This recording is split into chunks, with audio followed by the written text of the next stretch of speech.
नमस्कार दोस्तों, OCN network में आपका स्वागत है। मैं हूं ओमकार चौधरी।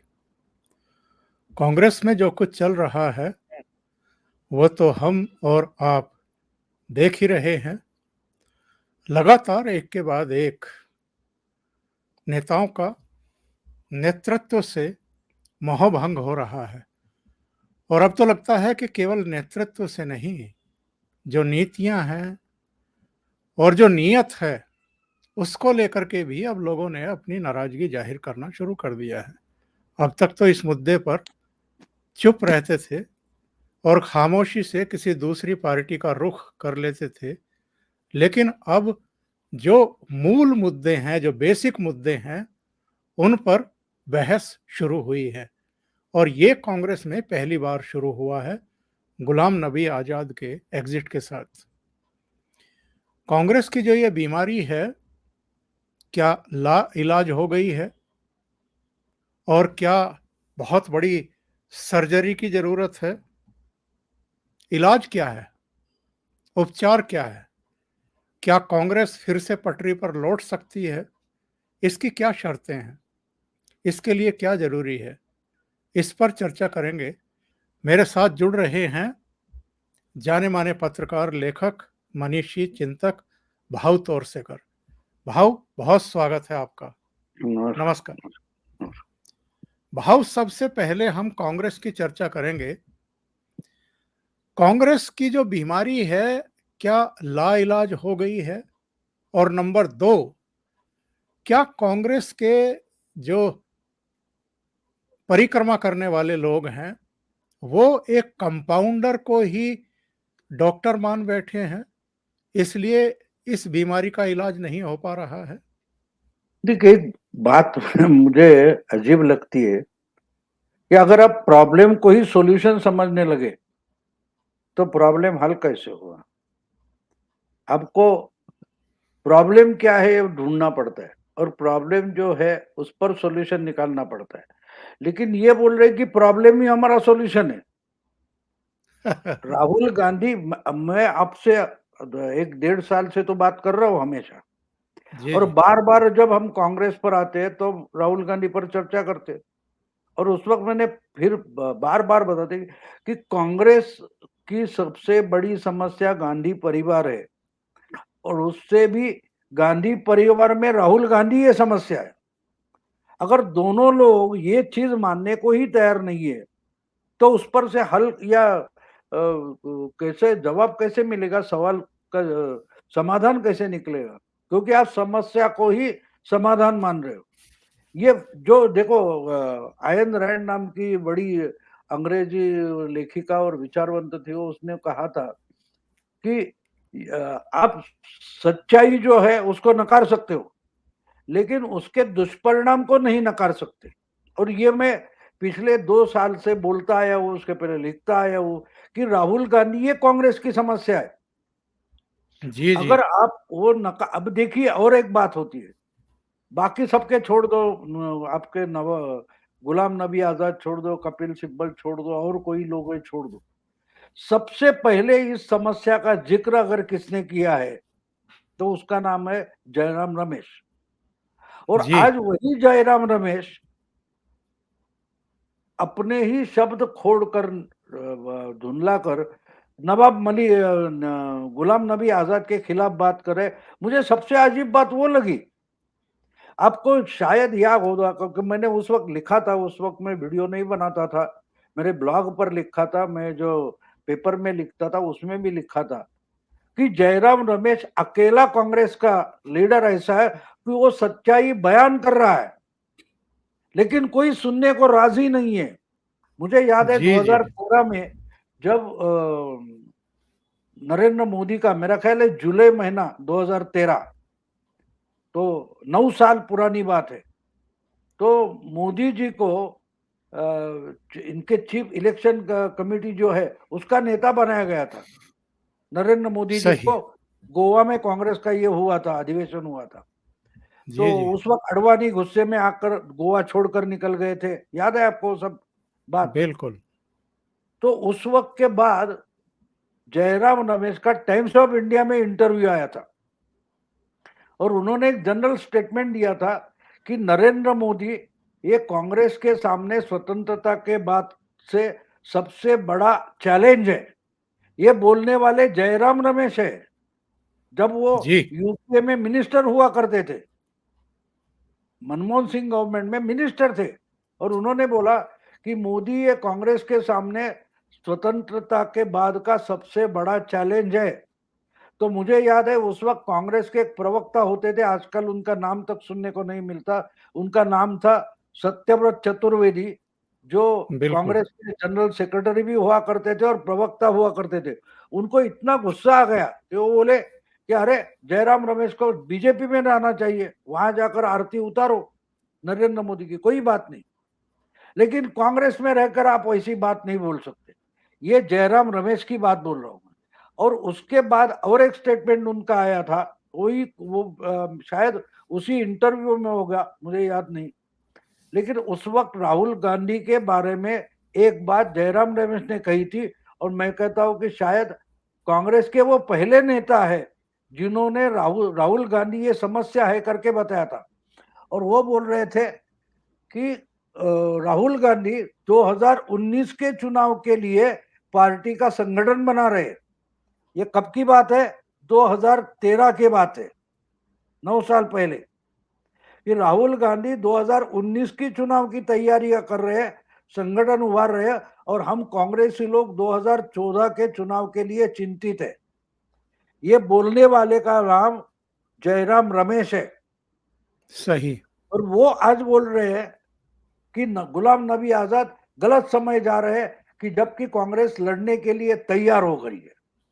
तो उन्होंने समय दिया था कि वो 19 की तैयारी कर रहे हैं 2013 में, और आज 9 साल बाद वही जयराम रमेश चमचागिरी कैसी होती है उसका एक उदाहरण पेश कर रहे हैं हमारे साथ।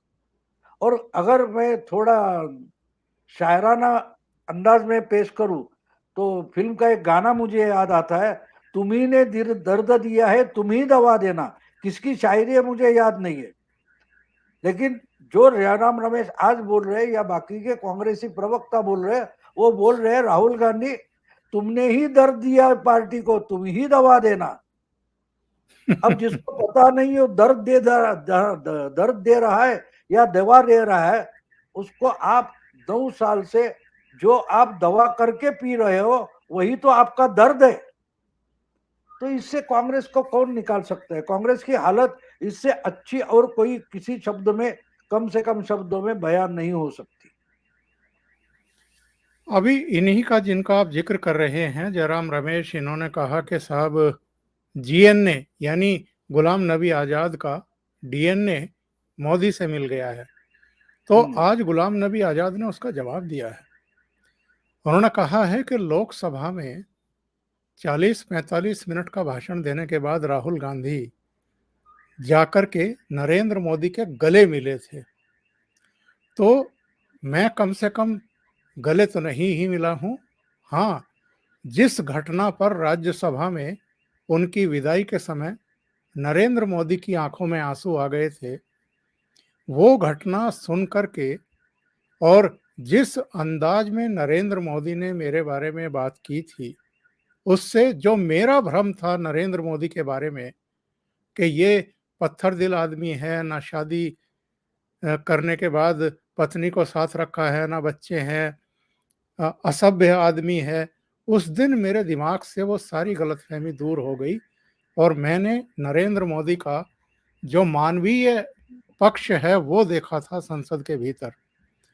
तो जिस तरीके से कांग्रेस बिहेव कर रही है अपने ही सीनियर नेताओं से, ये क्या नरेंद्र मोदी का जो भाऊ एक सपना था कांग्रेस मुक्त भारत का, ये तो खुद ही सारे काम खुद ही किए दे रहे हैं। कांग्रेस मुक्ति की तरफ जा रही है कि भारत से पूरी तरीके से मार्जिनलाइज कर दिया जाए।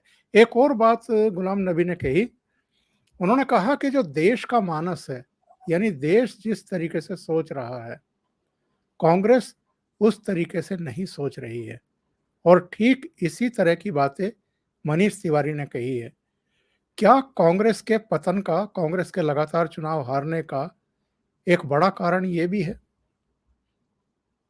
बिल्कुल, बिल्कुल वही कारण है। देखिए क्या होता है कि आप जब जनता से टूट जाते हो, छूट जाते हो, पिछले अब ये बोलते हैं कि मैं आपके लिए लड़ूंगा, मैं आपके लिए लड़ूंगा। पिछले 9 साल से राहुल गांधी हर जगह जाते हैं तो वहां के लोगों को बोलते हैं मैं आपके लिए लड़ूंगा, और चुनाव खत्म हो गया, फिर भूल गए वो कहां गए थे और क्या बोले थे।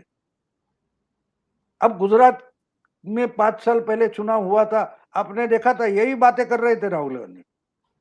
और आपको याद होगा यूपी का 2017 का जब चुनाव हो रहा था तो वो बोल रहे थे कि जौनपुर में कोई बर्तन बनाने का पारंपरिक उद्योग है। तो बराक ओबामा के घर में व्हाइट हाउस में जब बिरयानी पकेगी तो वो बर्तन है, उस बर्तन पर मेड इन जौनपुर लिखा होना चाहिए। जबकि जब चुनाव हो रहा था उस वक्त बराक ओबामा वहां के प्रेसिडेंट भी नहीं थे, लेकिन वो उनको बड़ा व्हाइट हाउस में बिठाते हैं, उनको उनकी पत्नी को बिरयानी पकाने को बोलते हैं, कुछ भी कर सकते हैं। और जो बात उन्होंने वहां कही थी वही 2 साल पहले हिमाचल प्रदेश के चुनाव में भी कही थी कि मैं अमेरिका जाऊंगा तो मुझे उस पर मेड इन शिमला दिखना चाहिए। अरे जब भी कोई ऐसी बात बनती है, हम भी कोई फोन आजकल वो बैन होने वाला है कुछ चाइना का फोन, तो उसमें मेड इन शंघाई ऐसा नहीं लिखा होता, मेड इन चाइना लिखा होता है, मेड इन जापान बिल्कुल, होता है, मेड इन शिमला या मेड इन जौनपुर कभी भी लिखा नहीं जाएगा। इतना सही। भी ज्ञान उनको नहीं है कि भाई एक्सपोर्ट जो माल होता है तो जिस देश से आता है उस देश का नाम होता है, किसी प्रांत का, किस शहर का नहीं होता। Made in Delhi, made in Mumbai, made in Maharashtra, made in Calcutta, Bengal ऐसा नहीं होता। इसका भी ज्ञान राहुल गांधी को नहीं है। तो बात ये होती है कि उनको उनको कुछ समझ में ही नहीं आ रहा है, लेकिन वो बोलते जाते हैं। आपको बीच की बात याद होगी, कोई तेलंगाना में गए थे और स्टेज पर चढ़े तो माइक शुरू था, वो बोले अच्छा ओके क्या बात करनी है, इश्यूज क्या है। यानी इनको इश्यूज का पता नहीं है और भाषण करने पहुंच गए वहां, और लोगों ने सुन लिया कि क्या थीम है और क्या इश्यूज है। यानी कि उनको पता नहीं है। वो तेलंगाना में पहुंचे, तेलंगाना के बारे में जानकारी पहले से लेने की उनको जरूरत नहीं लगती। हाँ, वो जो हम बड़े होटल में वगैरह जाते हैं तो बोलते ना, अरे क्या, हाँ चिकन मसाला लाओ या मटन मसाला लाओ या कोई फिश मसाला लाओ, तो उसमें वो ग्रेवी तो रेडी होती है। जो आपको चिकन चाहिए तो चिकन की टांग उधर डाल देंगे और गर्म करके आपको पेश करेंगे। तो वैसे ही बिल्कुल, राहुल गांधी ये ग्रेवी बन गई है कांग्रेस के लिए, डालो उसमें और चला दो। तो ऐसे पार्टियां नहीं चलती। अच्छा, तुमने आपने एक और बात कही कि कांग्रेस मुक्त भारत का मोदी जी का सपना नहीं था, वो गांधी जी का सपना था कि भाई कांग्रेस जो बनी है वो स्वतंत्रता के लिए एक फ्रंट थी, वो गठबंधन था। उसमें सावरकर जी की महासभा थी, हिंदू महासभा थी, उसमें कम्युनिस्ट पार्टी के ग्रुप्स थे, उसमें कांग्रेस सोशलिस्ट नाम का ग्रुप था, अलग अलग ग्रुप थे। तो कांग्रेस एक गठबंधन था। इसलिए गांधी जी ने बोला कि अलग अलग विचारधारा है, हम कुछ कारण से इकट्ठा हुए, अब इसकी जरूरत नहीं है, अलग अलग विचारों की पार्टियां बननी चाहिए। तो कांग्रेस मुक्त भारत ये असल में डॉक्टर राम मनोहर लोहिया का सपना था, और उन्होंने 67 से लेकर इसके लिए तैयारी की थी। मुझे याद है कि जब महाराष्ट्र का आंदोलन हुआ था तब ये आइडिया पहले अगर किसी ने प्रैक्टिस में लाई तो उनका नाम था डॉक्टर बाबा साहब आम्बेडकर। जी, बाला साहब ठाकरे के पिताजी उस वक्त प्रबोधन नाम का एक पेपर चलाते थे, तो उन्होंने बाबा साहब अम्बेडकर से मुलाकात की थी और उनका इंटरव्यू लिया था। और उस समय रिपब्लिकन पार्टी नहीं हुई थी, तो बाबा साहब रिपब्लिकन पार्टी बनाने की फिराक में थे, कोशिश कर रहे थे, जिसमें डॉक्टर राम मनोहर लोहिया का समावेश होने वाला था। महाराष्ट्र के बड़े संपादक राजनेता थे आचार्य अत्रे, मधुलिम में सोशलिस्ट थे, वो मिलाकर रिपब्लिकन पार्टी कांग्रेस को अल्टरनेटिव पार्टी बनाना चाहते थे। और इस वक्त बाबा साहब ने उनको बोला था कि अगर आप महाराष्ट्र में, यानी प्रबोधनकार ठाकरे को बोला था कि अगर महाराष्ट्र का आंदोलन आगे लेकर जाना चाहते हो और सब पार्टियां इकट्ठा आना चाहती है तो आपकी विचारधारा अलग रखो, बस सही। जो जो कांग्रेस के खिलाफ है वो इकट्ठा हो जाओ और खुंटी को टांग लो जो अपनी विचारधारा है और इकट्ठा हो जाओ, एक कांग्रेस का उसके सामने एक अपोजिशन का, ऐसी लड़ाई करो। ये गठबंधन की कल्चर है वो बाबा साहब ने बताई थी। और जब प्रबोधनकार ने वो इंटरव्यू छपवाया था उसके बाद महाराष्ट्र में गठबंधन की राजनीति शुरू हो गई, वो पूरे देश में बाद में फैलाई। 67 में वही बात लेकर डॉक्टर लोहिया ने नॉर्थ में बहुत सारे जगह गठबंधन बनाए, स्टेट में, और 9 जगह कांग्रेस हराई थी। तो असल में कांग्रेस मुक्त भारत, यानी कांग्रेस पार्टी मुक्त भारत, ये आइडिया गांधी जी का ही था और वो आगे लेकर लोहिया जी आए थे। मोदी ने तो सिर्फ जिक्र किया उसका, जो कांग्रेस सही। बची ही नहीं, एक परिवार की प्रॉपर्टी बन गई। और अब जो पूछ रहे कि भविष्य क्या है, तो इनका भविष्य तो मैंने पहले बता दिया आपको कि इनको राहुल गांधी और गांधी परिवार को कांग्रेस खत्म करनी है, ताकि कांग्रेस की बची कुची पार्टी में बहुत सारे स्टेक होल्डर नहीं होने चाहिए। बस इनकी पार्टी जो है तो पार्टी एक परिवार की प्रॉपर्टी बन जाए, मालमत्ता बन जाए। तो इसलिए हर जगह, अभी पंजाब में इन्होंने कैसे पार्टी डुबाई आपने देखा है। बिल्कुल, बिल्कुल। अमरिंदर सिंह अच्छी तरह से सरकार चला रहे थे, फिर वापस चुनकर भी आ सकते थे। उसका सत्यानाश सिद्धू को लाकर किसने किया? राहुल और प्रियंका ने किया। तो क्यों किया? क्योंकि उनको हर जगह से पार्टी डुबोनी है। अगले चुनाव में छत्तीसगढ़ और राजस्थान जाएगा तो उसके बाद किसी भी स्टेट में कांग्रेस का चीफ मिनिस्टर तक नहीं बचेगा। तो ये मुझे ऐसा नहीं लगता दूसरा कोई पार्टी खत्म कर रहा है, खुद अंदर से पार्टी खत्म की जा रही है। और जो इन पर ही निर्भर है, जयराम रमेश, आपने देखा कपिल सिब्बल अपने बलबूते पर, अपनी ताकत पर कहीं से चुनकर नहीं आ सकते। तो इन पर अगर नहीं दे रहे टिकट राज्यसभा का, वो समाजवादी पार्टी के पास चले गए, राज्यसभा चुनकर आए। तो जयराम रमेश की अपनी कोई कॉन्स्टिट्यूंसी नहीं। तो ये जो एजेंडा है, और सोनिया गांधी ने मेरा ख्याल है 2004 के बाद शुरू किया। जो जो डायरेक्टली चुनकर नहीं आ सकता उनको उन्होंने हाई कमांड बना दिया, उनको उन्होंने वर्किंग कमेटी बना दिया। वर्किंग कमेटी में एक इंसान ऐसा दिखाओ कि जिसकी अपनी कुछ लोकसभा की कॉन्स्टिट्यूंसी हो, विधानसभा की को, नहीं, कोई भी नहीं है। सब इनके दरवाजे पर बैठने वाले लाचार लोग हैं जिनको उन्होंने कांग्रेस की वर्किंग कमेटी बना दिया। अब देखो, राज्यसभा में खरगे को चुनकर लाया और उनको बिठा दिया अपोजिशन लीडर करके। अब मनीष तिवारी चुनकर आ सकते हैं तो उनको लोकसभा में बनाएंगे नहीं, ताकि वो लोकसभा में चमकेंगे। तो जिनको हिंदी नहीं आती, ढंग से भाषण नहीं आता, वैसे वो कौन, अधीर रंजन चौधरी को ग्रुप लीडर बना दिया। हिंदी नहीं बोल पाते थे तो खरगे को लोकसभा में लीडर बना के बिठा दिया था।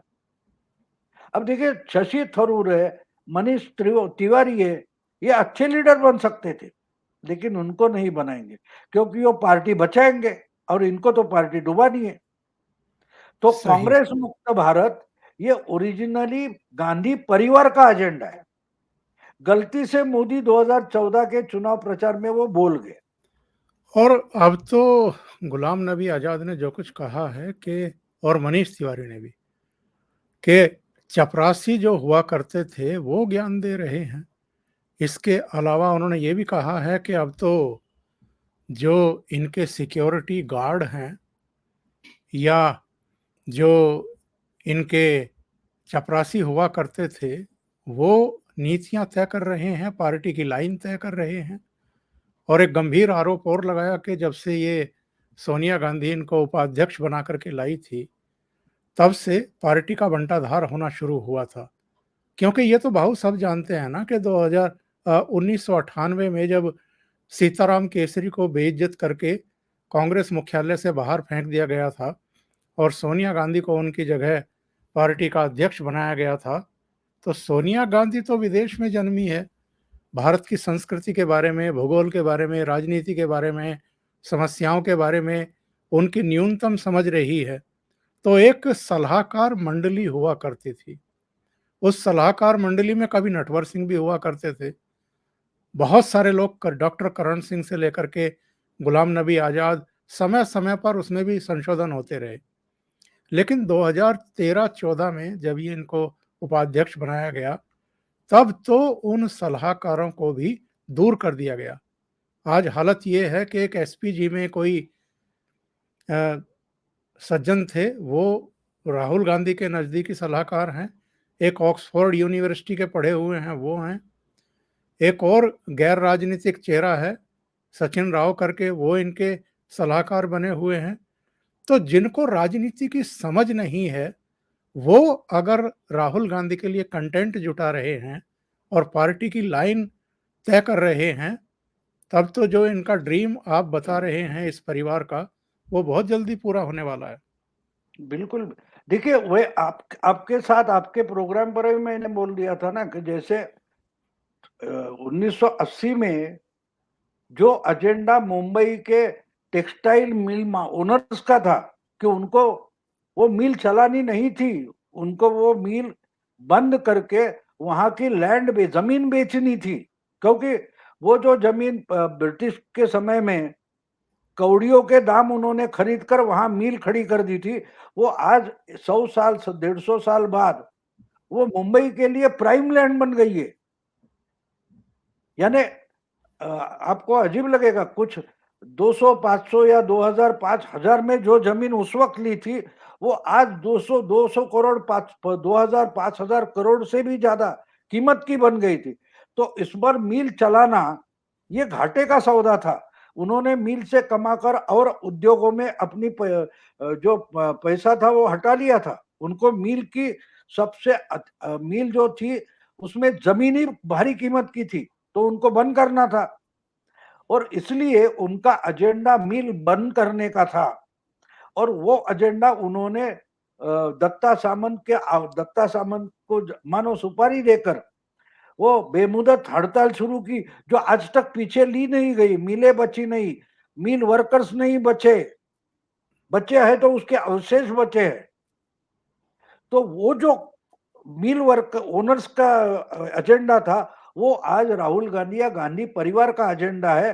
देखो, कांग्रेस की देश के बहुत राज्यों में, बहुत बड़े महानगरों में बहुत सारी प्रॉपर्टियां है, बहुत सारी। आपको मालूम, कांग्रेस के 90 करोड़ उन्होंने नेशनल हेराल्ड में इन्वेस्ट की, और नेशनल हेराल्ड चलता नहीं, इसलिए यंग इंडिया को बेच दिया। अब यंग इंडिया किसकी है मालकी?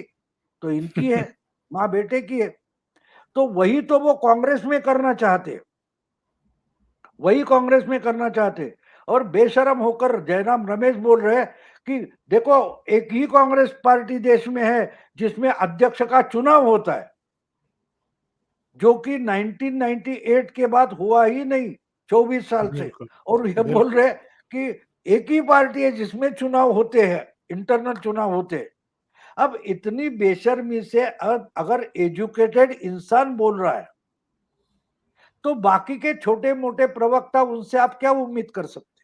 तो मुझे लगता है कि मैंने आज ही एक हिंदी में वीडियो बनाया, रात को डाल दूंगा, कि मुझे मीना कुमारी के पिछले बहुत 60-70 साल पहले फिल्म की याद आती है। उसका गाना था, अजीब दास्तां है, कहाँ शुरू कहाँ खत्म, ये मंजिलें है कौन सी, ना वो समझ सके ना हम। यानी कांग्रेसी हो या आप मेरे जैसे राजकीय क्या बोलते हैं एनालिस्ट है, उनको भी पता नहीं है ये मंजिल कौन सी है, इनके मंजिलें क्या है, न वो समझ सके ना हम। न राहुल गांधी समझ रहे, न जयराम रमेश समझ रहे, न गुलाम नबी आजाद समझ रहे, न आप मेरे जैसे पत्रकार समझ रहे। बिल्कुल, ये मानो कांग्रेस का भविष्य इन लाइनों में लिखा हुआ था 50-60 साल पहले। अजीब सही कहा। दास्तां है, ये दास्ता ही अजीब है।